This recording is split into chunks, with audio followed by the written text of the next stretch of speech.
Hi friends. Okay, so today I'm gonna be making rajas con papa y queso, or con papas y queso. I forgot an S there, but in English it's roasted peppers with potatoes and cheese.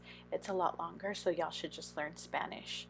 Um, so the first thing you want to do is take a comal, like a griddle. You can even use a pan. You don't even have to use a comal. You could just use the straight stove.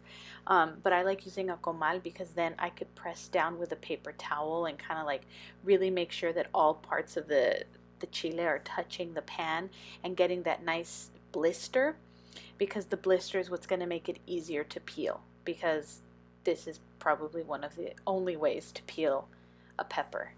Okay, so as they're done, I start taking them off, and you want to put them in a bag to sweat. The sweating is also key in being able to really peel the pepper. So while the chilies sweat, I am peeling my potatoes, and then I'm going to chop them. I cut them in half, and then in half again, and then just make like half inch, 3/4 inch chunks. Um, this part of the process is 100% up to you. You could freaking use frozen French fries. Actually, that's a really good idea. I'm gonna have to try that. I'm doing that next time.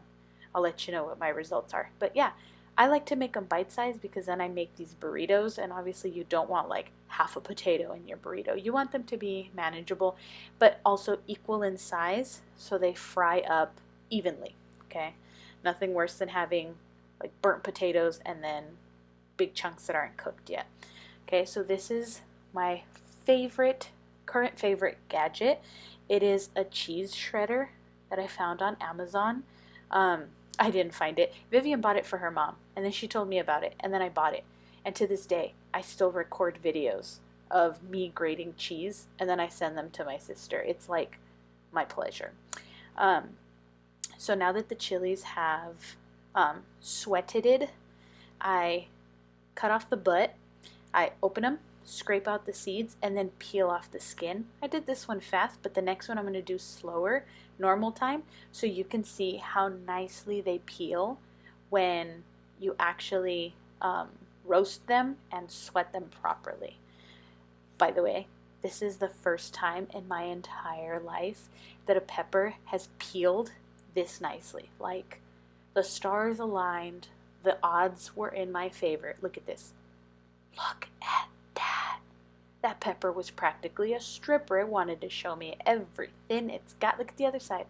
Not as perfect, but still pretty good. I mean, I can't blame it. I give it like a 9 out of 10.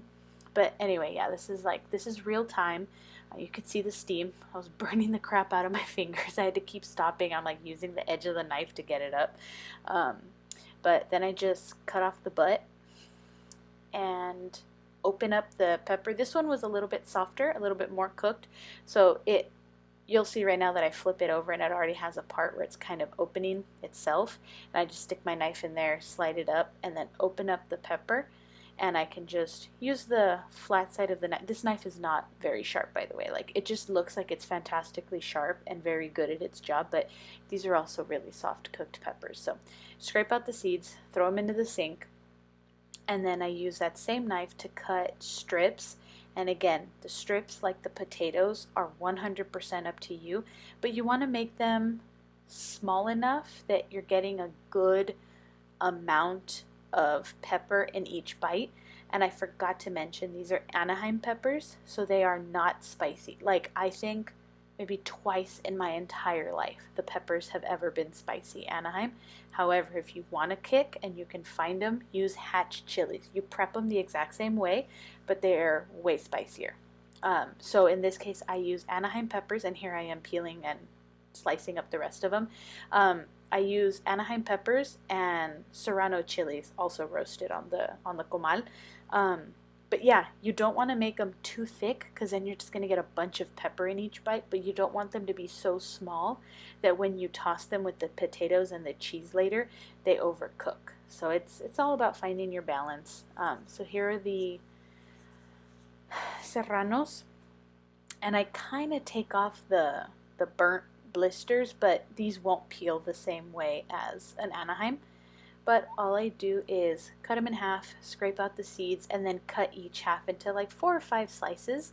But I make them their own little pile on the side because you never know how spicy they are until you're mixing them in, and you kind of want to balance your flavors.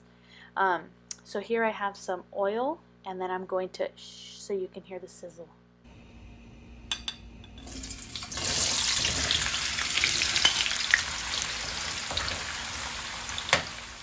You should have a sizzle when you drop your potatoes into the oil.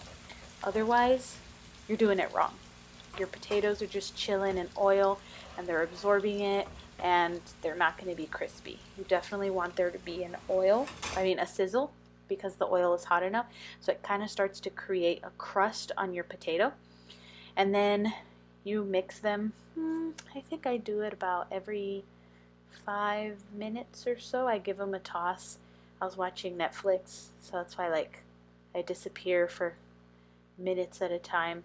It's only a matter of seconds in this video, but in reality I was totally watching Netflix in the other room, and then I would have these moments where I was like, shit, my potatoes, and I'd run back into the kitchen. So here you see I'm getting nice and crispy.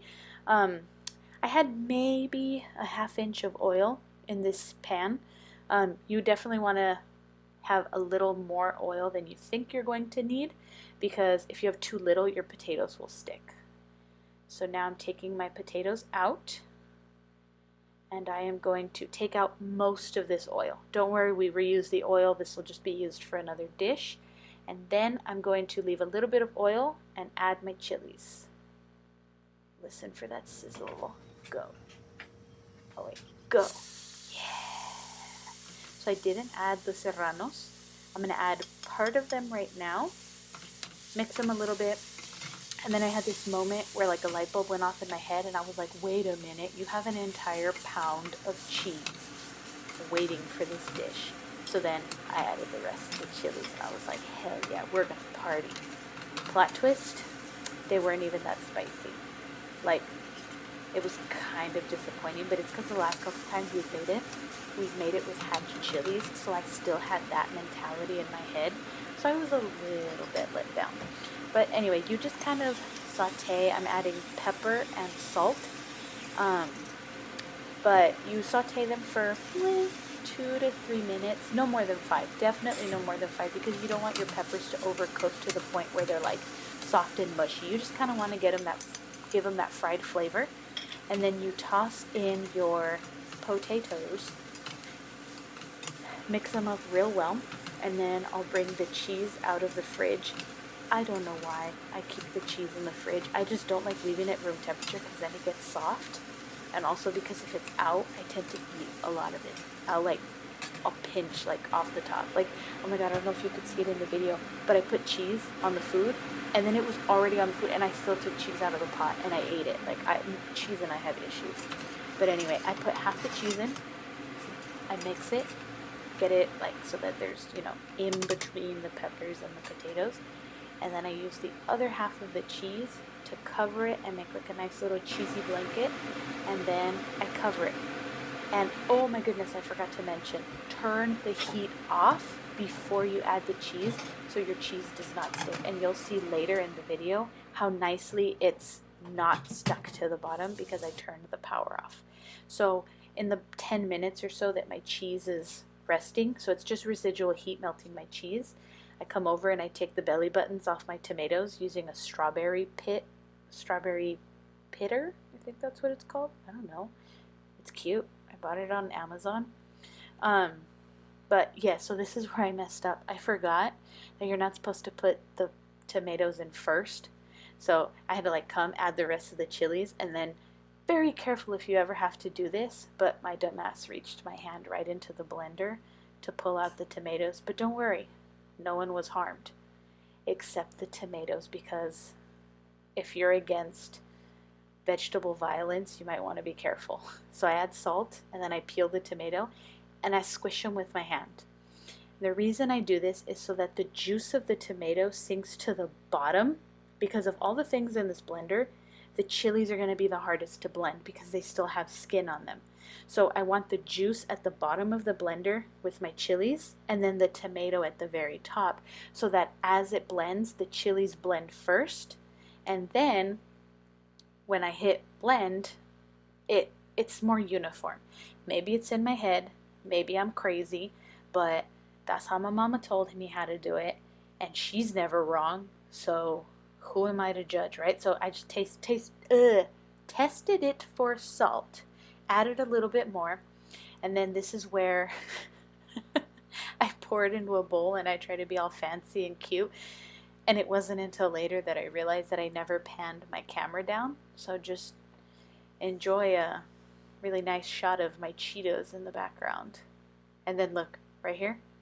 Then I realized that I hadn't been showing me pouring it into the bowl. But anyway, these are my cheesy potatoes. This is about 6 to 10 minutes after, and look how it's like not stuck to the bottom. I don't have like a weird cheese crust because it's just residual heat. Cheese does not need that much to melt, so not that much heat to melt. So here I am grabbing a flour tortilla, turning on my comal, the little comal, and I'm going to heat up flour tortilla, and I bring my salsa over from near the blender, and this is taking longer than I thought. There's like a weird gap here. I'm sorry. But yeah, there's my tortilla. I heat it up real quick. And then the building of the burrito part is up to you. It depends how much cheese, how much potato, how much rajas you want. But yeah, once you do that, you put your salsa on your burrito and then you just fold it up and enjoy.